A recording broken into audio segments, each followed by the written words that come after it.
Sometimes you feel like something inside you has already awakened, but the world around you still vibrates in an old version of your life. It's like living between two frequencies.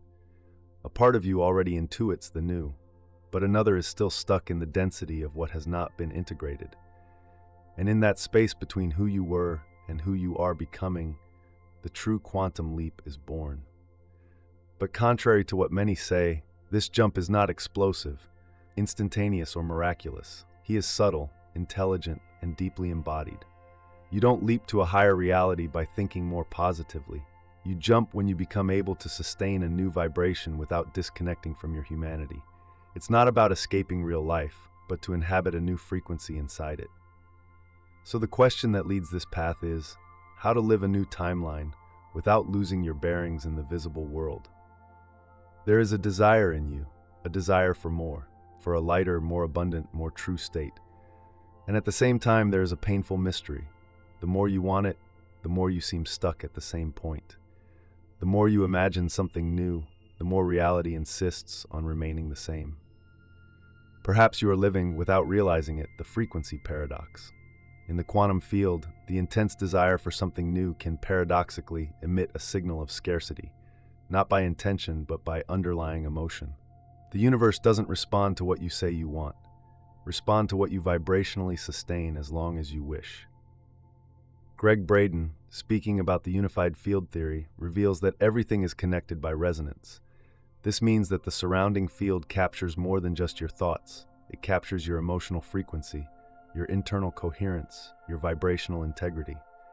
If you desire abundance but vibrate urgency, the field reads foul. If you want love but you are afraid, the field reads contraction. If you want freedom but your body is used to control, the field reads resistance. And in this noise between what you declare and what you really feel, reality remains where it is. The paradox is formed when desire is born from an unrecognized wound. When I want a new life means at the deepest frequency because this one hurts me.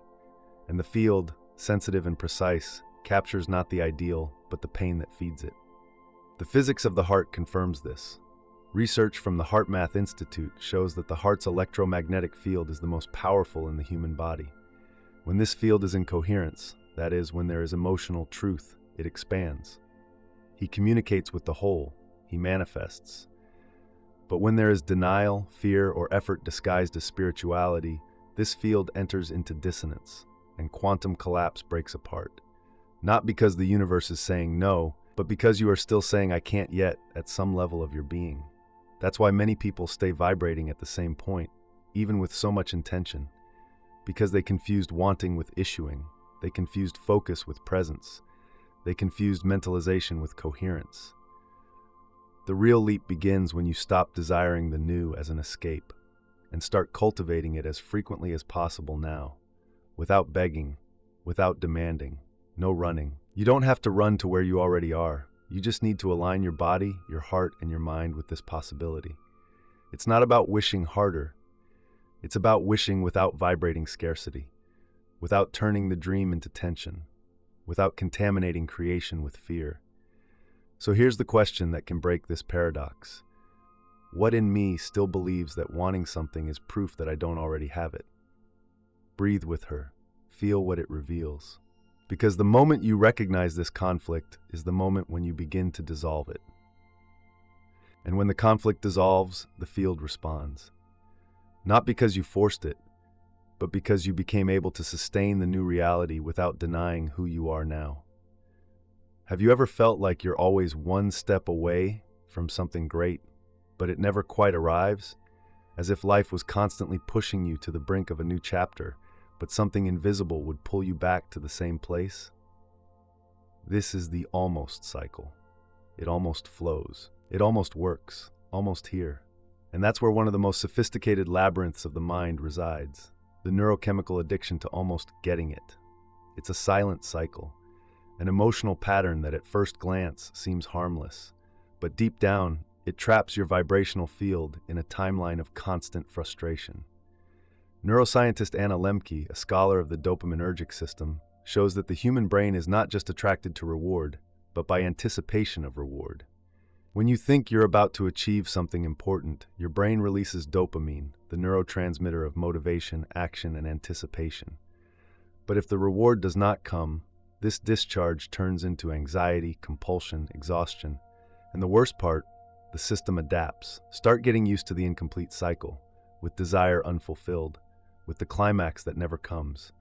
It's like an emotional romance with frustration itself. You get used to almost there, and it starts operating from that frequency. This doesn't happen because you're weak, but because your nervous system has been conditioned to find safety in the pattern it knows, even if this pattern is the lack of what you want most. In the quantum field, this translates as incoherent emission, because you vibrate with enthusiasm, but also fear. You emit impulse, but also doubt. You start, but you don't feel confident enough to finish. And the field, which reads not your effort, but your dominant frequency, keeps you in the almost cycle. This pattern also feeds back into the spiritualized mind. You start to think that it wasn't the right time, that life is preparing you, or that it's the universe testing you. But often it's not the universe. It's just your brain reproducing the chemical pattern of learned frustration. And here's the subtlest detail.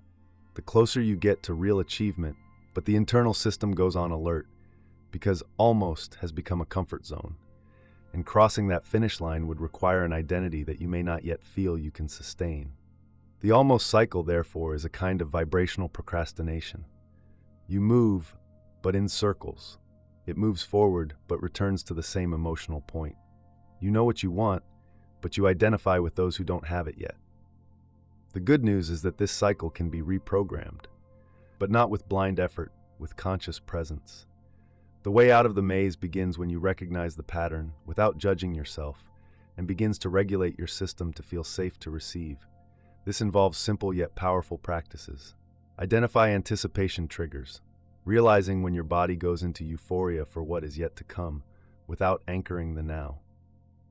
Slow down the expectation, training the body to tolerate the silence between intention and manifestation without being filled with anxiety. Celebrate the little arrivals. Create dopamine from presence, not of the promise. In the vibrational field, this translates into coherence. You stop vibrating the urgency of someone who almost has it and begins to sustain the vibration of those who are now ready to receive, without collapsing. Because what really prevents arrival is not what is missing in the external world. It's how much more comfortable your body still feels in the tension of almost than in the peace of receiving. So here's the question that starts the healing of this pattern. What in me still associates the climax of achievement with the fear of losing everything right afterward? This question is key, because maybe you're not afraid of not being able to do it. Maybe you're afraid that when you get it, you won't know who you'll be.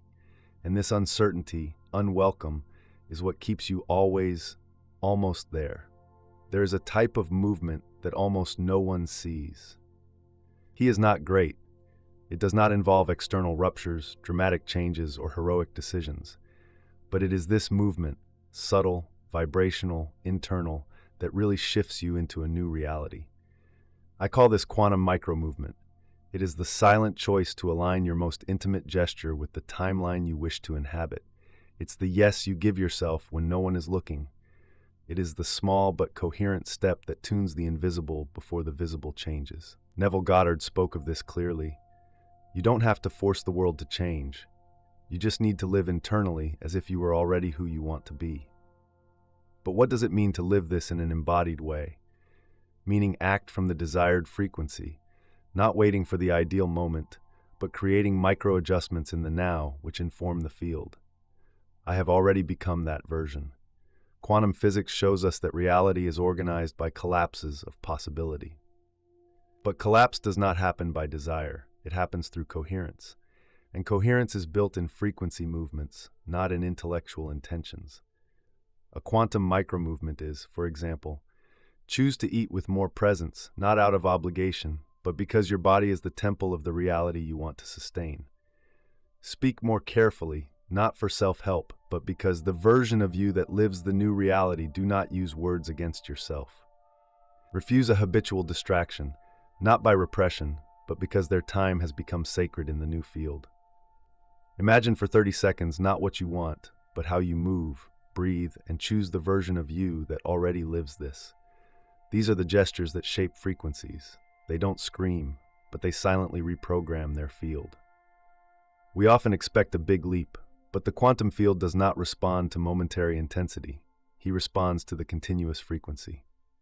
And only those who move with the invisible can maintain continuity, who abandons the idea that change needs to be visible to be real. Therefore, it is more transformative to change your posture pattern upon waking than repeating phrases that your body doesn't believe. It is more powerful to adjust your breathing when you enter emotional scarcity than trying to think positive while vibrating with urgency. Quantum micromovement is this. It is the body telling the field that you are already in the new reality, before any evidence appears.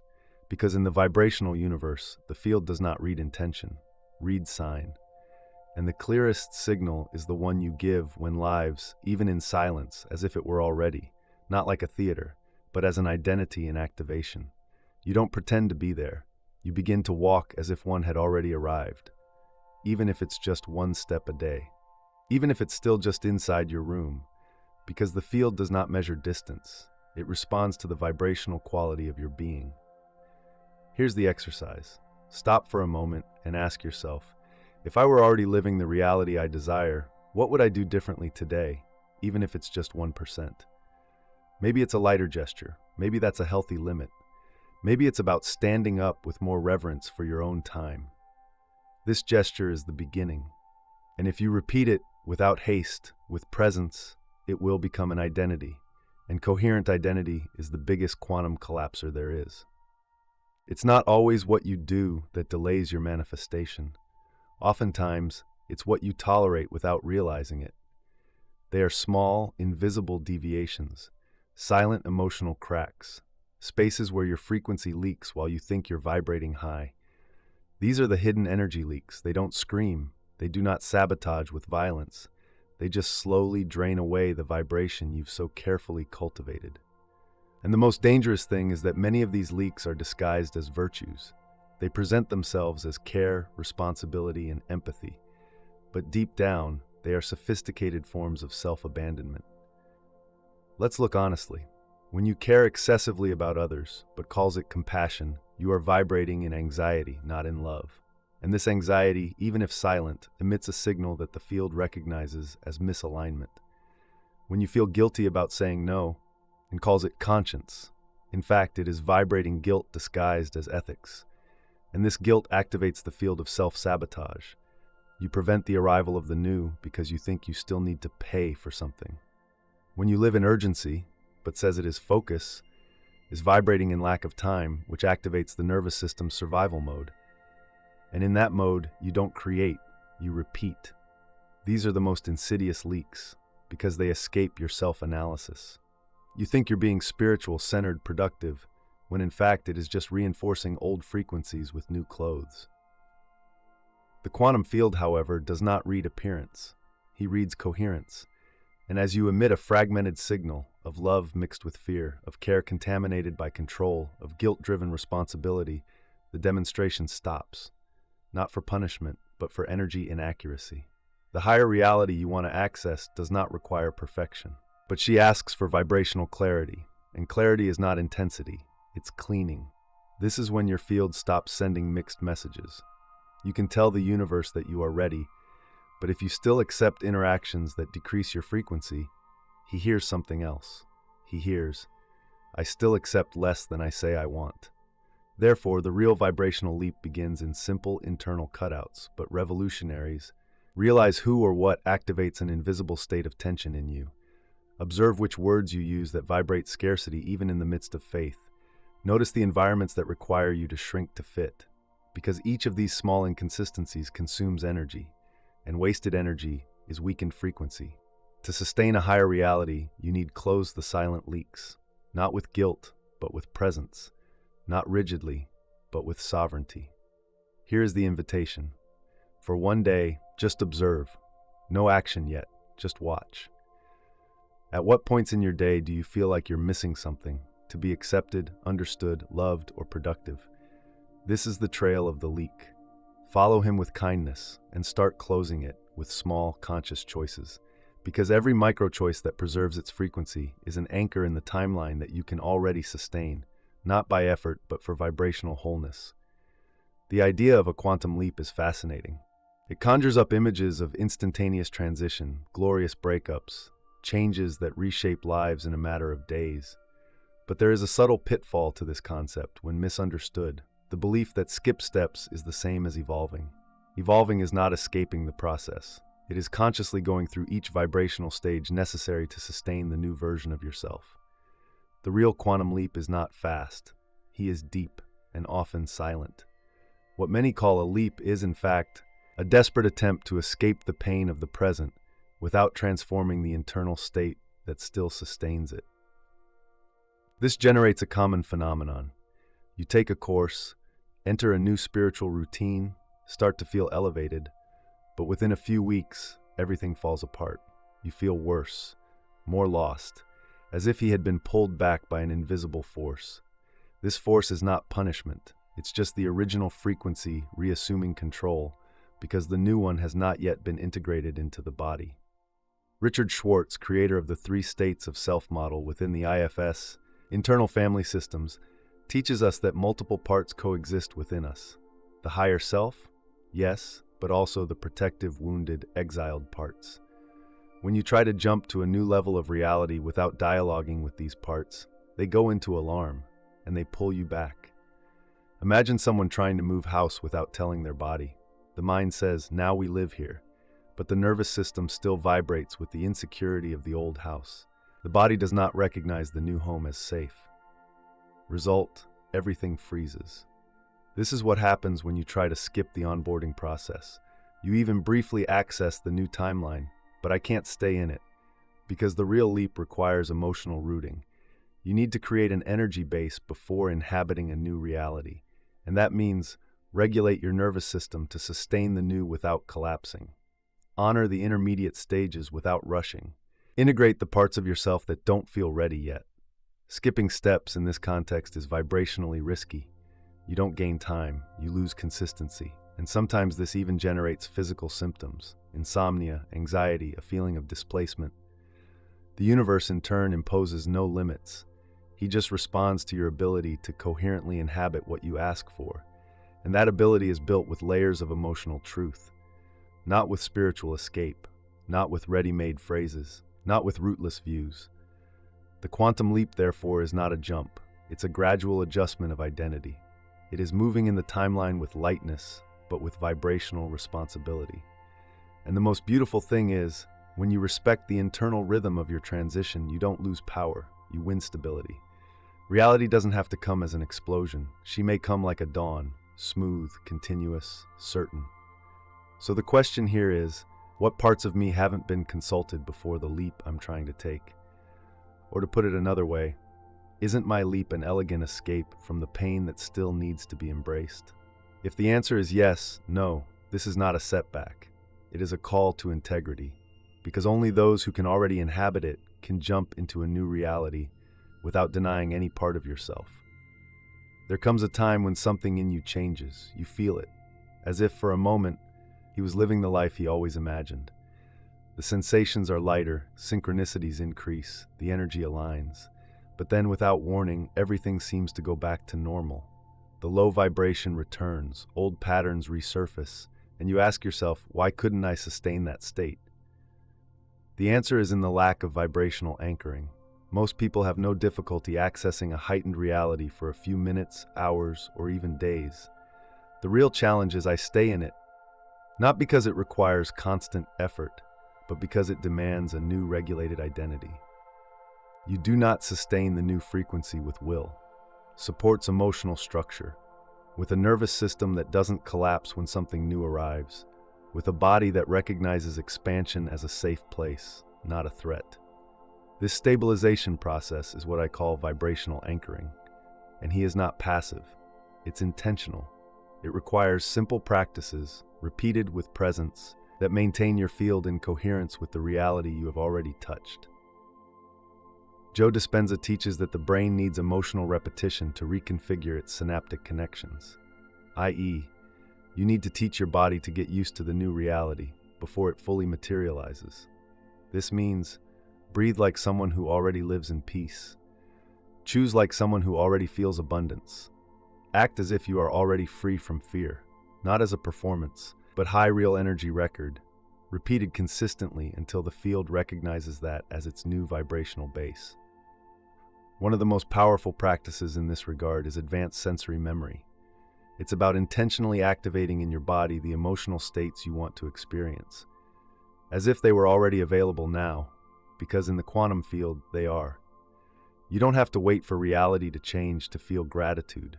You feel gratitude, and reality changes. You don't expect to feel free after everything is resolved.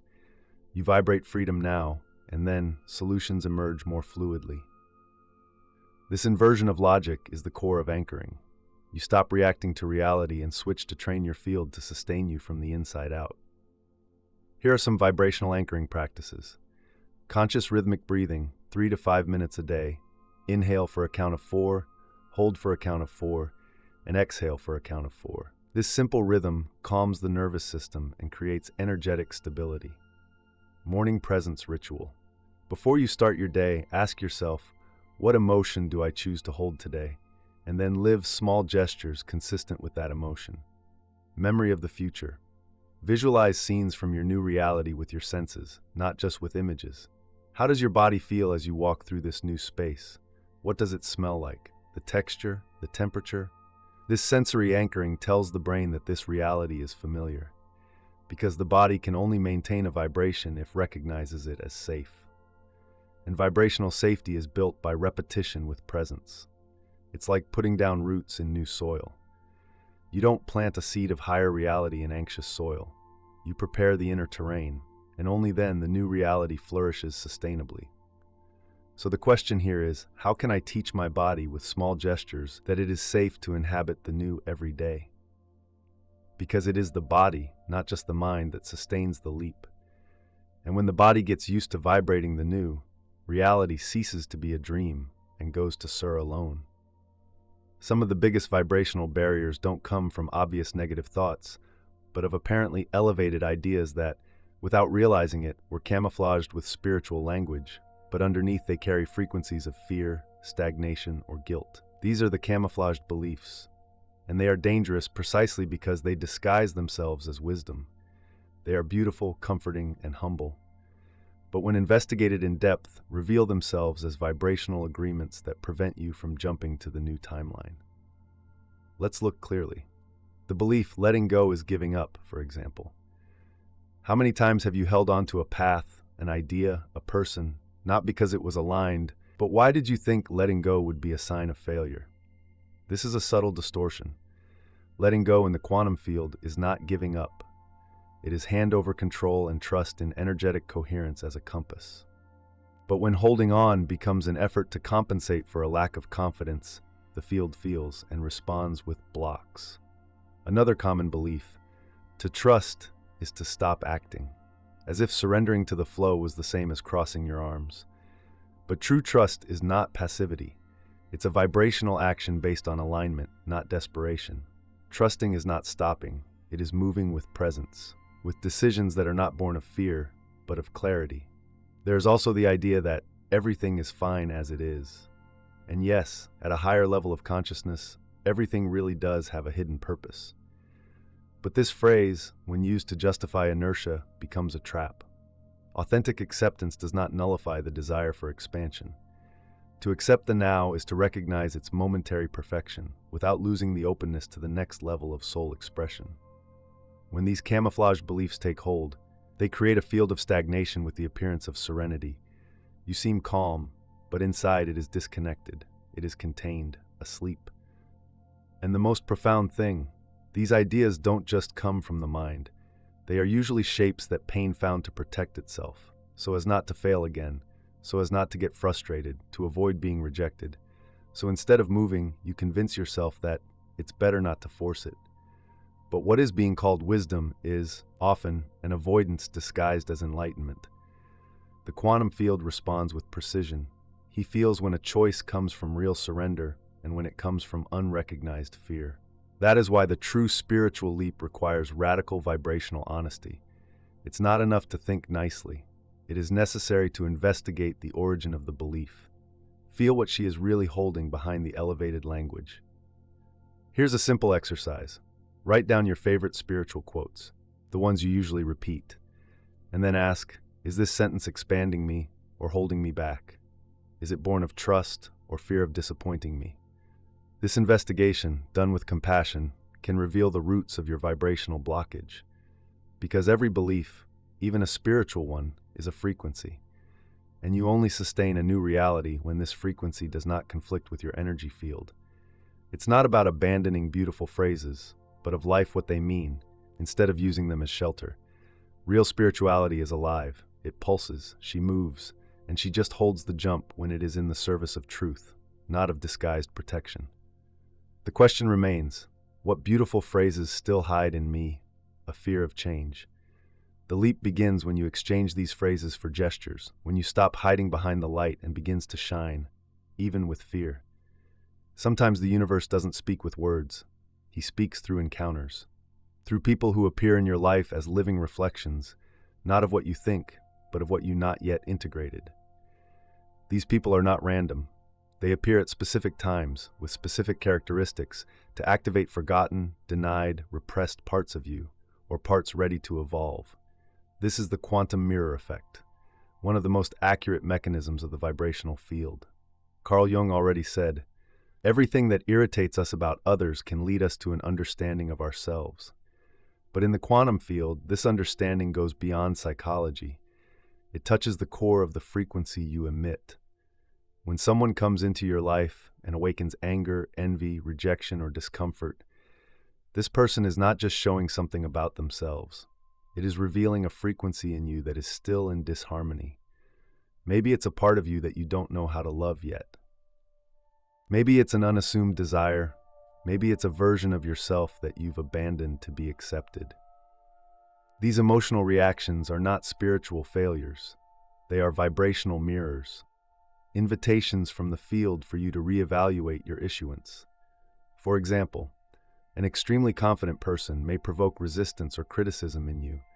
But what if this security is actually a mirror of your own power that you haven't yet allowed yourself to access? Someone authoritarian can bother you deeply, but could the discomfort come from a part of you that is still afraid of setting limits? Someone who lives lightly may seem irresponsible in your eyes, but isn't this lightness, deep down, a call to its own rigidity?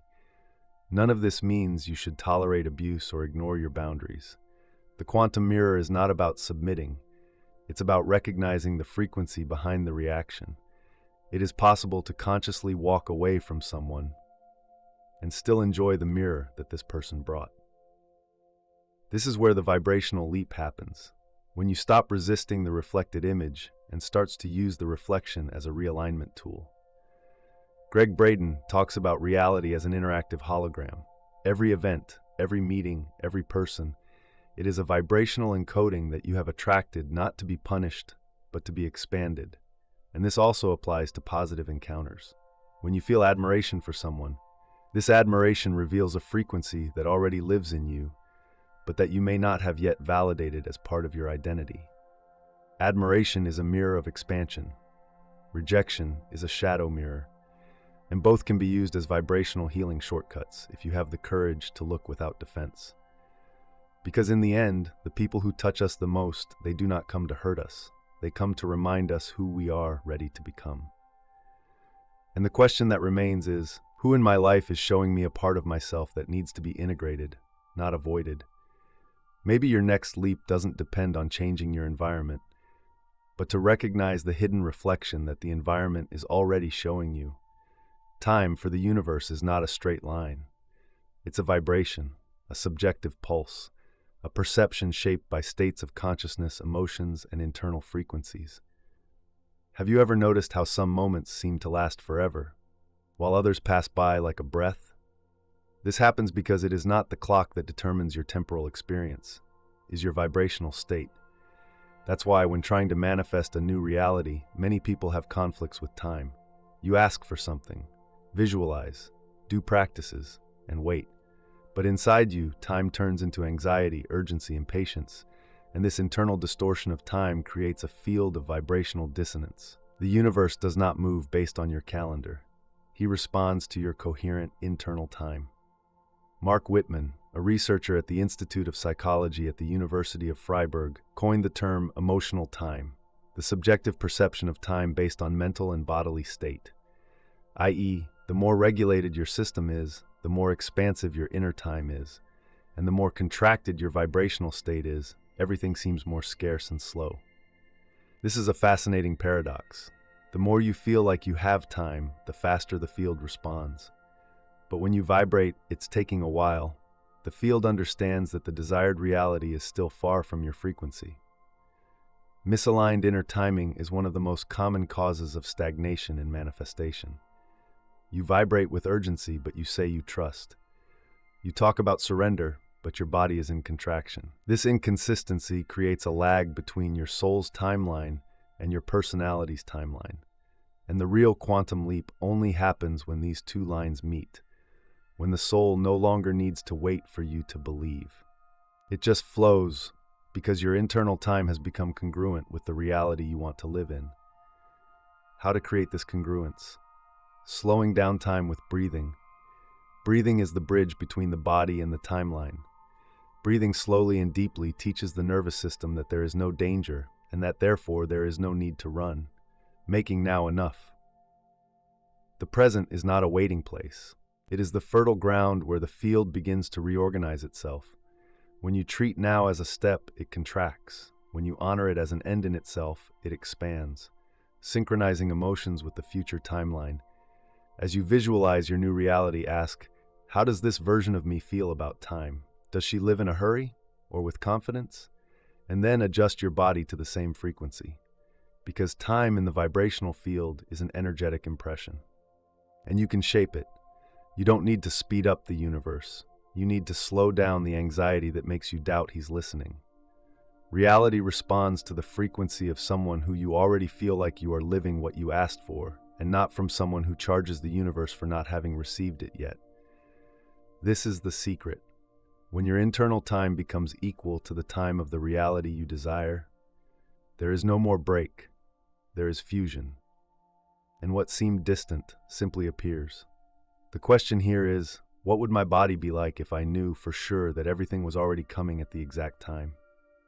Breathe with this image, because when your internal time changes, reality follows. The mind imagines, the heart feels, but it is the body that's still. Without it, any spiritual leap is just a theoretical flight. It is in the body that the new reality settles, pulsates, reverberates. It is through it that you embody the frequency of what you want to live. Therefore, the body is not an obstacle to spiritual expansion and the most reliable portal for conscious manifestation. However, many still try to manifest from the mind. They visualize, they claim, they intend.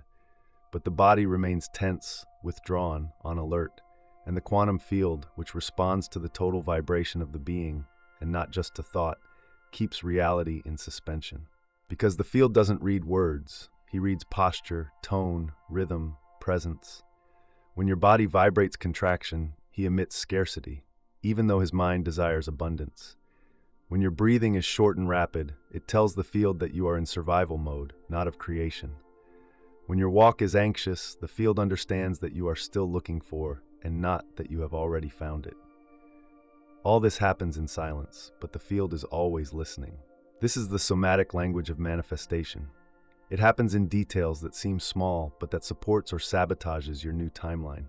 For example, the way you get out of bed, whether it is in haste or with reverence. The way you take up space, whether it shrinks or expands. The way you touch yourself, eat, dress, whether with inattention or presence. These everyday gestures encode vibration. They are silent statements about who you believe yourself to be. And reality responds to being, not to wanting. Therefore, the true manifestation begins when you embodies the new identity before it materializes. This is what Neville Goddard called embodied imagination. It is not enough to visualize. It is necessary to live the vibration in the body, even if at first it's just for a few minutes. You move like someone who has already arrived. Breathe like someone who already has one. Live your life as you already are. And then, something changes, not out, but inside. Your system begins to regulate itself to a new frequency. Your field vibrates with confidence, stability, and surrender. And with that, you become magnetic to what you want, but not as a magical attraction. How natural vibrational consequence. Little by little, this training becomes natural. You don't need to remember anymore. Your body becomes the vibration itself. And when that happens, reality has no choice but to mirror. The question that closes this cycle is, which part of my body still doesn't believe that I can now live what I want? Listen slowly, because that's the part that needs love, not of force. In the end, the body is the portal, and only those who dare jump deeply feel the reality you want to create. Maybe deep down, the leap you're looking for do not be out, but for within. It's not about achieving a new reality, but remember who you always were, before fear, haste, demands. You don't have to become someone else. You just need to undo the internal agreements that keep you trapped in a lesser version of yourself. Because the real jump, it is not done with force. It is made with wholeness. You begin to walk lightly, breathing with presence, to move with dignity. And then slowly the outside world changes, not because you forced him, but why you have become someone capable of sustaining the new with serenity. The demonstration ceases to be an effort and becomes the natural reflection of a field that is finally clean, integrated, vibrating truth. And it is at this point that the final question arises, that which does not require an immediate response, but that can transform everything with the subtlety of a seed. What if the leap into your higher reality is actually your most intimate return to what your body, soul, and field have known all along? Breathe with that, because maybe you don't have to jump that far. Maybe you just need return to oneself.